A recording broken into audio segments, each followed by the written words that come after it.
general marketing of the home, from the open houses that you have, from the sign calls, from the newspaper advertising that you might do on the property, the internet advertising, you're going to generate additional leads and additional commission checks from that avenue as well. Not to mention the value that all those people go into your sphere of influence for future business. So for me, every time I went on a listing presentation, I knew that there was $20, $30, $50,000 sitting at the table, and did I have a system designed to win? Now, I understand in this CD that there's something that's called the preamble that I've heard of. Now, what is that preamble?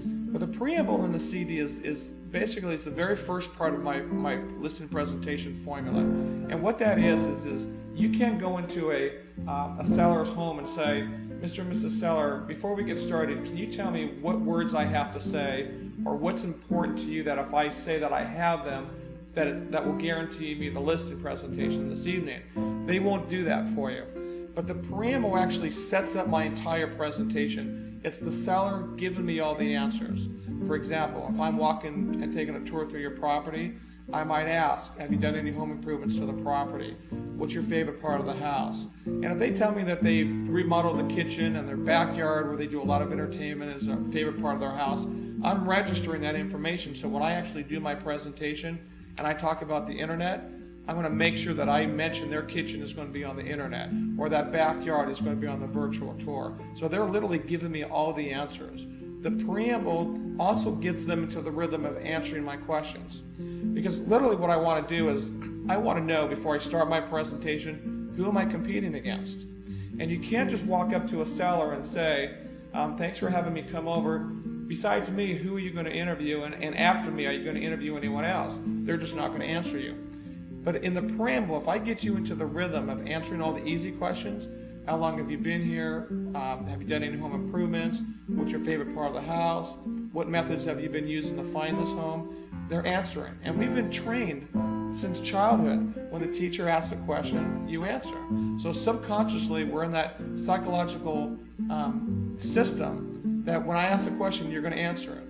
And when I get you into the rhythm of answering the easy questions, when I actually get to the two questions that I really want answered, who are you going to interview before me and who are you going to interview after me, you're already in the rhythm of answering, I'll get the information that I need. Now, that seems to me to tie in with your motto, success is a choice. That's a wonderful motto, Thank and you. I really think that it is a choice. And I think we should tell our listeners out there that this is the first half of a two-part interview, and I want to ask you questions in a certain realm in this interview, and then a second one, a more revealing one, in the second interview. Sure. And the first question I want to ask you is, I know people out there are saying, I don't have any money to do things, I don't have the time, the pressures of life are upon me.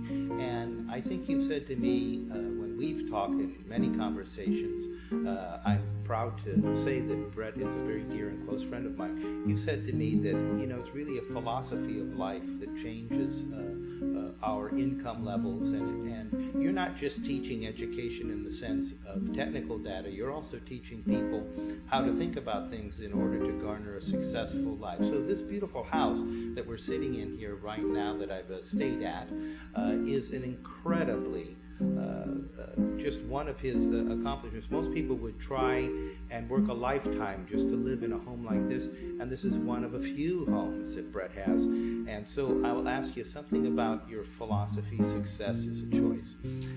Where did you first think about that? Well, one of my mentors, Jim Rohn, and I remember him saying this at one time. He said that success nor failure occur in a single cataclysmic event. Both are the accumulation of seemingly insignificant decisions we make every single day of our life, which over our lifetime give us our just and proportionate reward. And that statement hit home with me. It's the little decisions that we make every single day of our life that over a period of time give us our just and proportionate reward.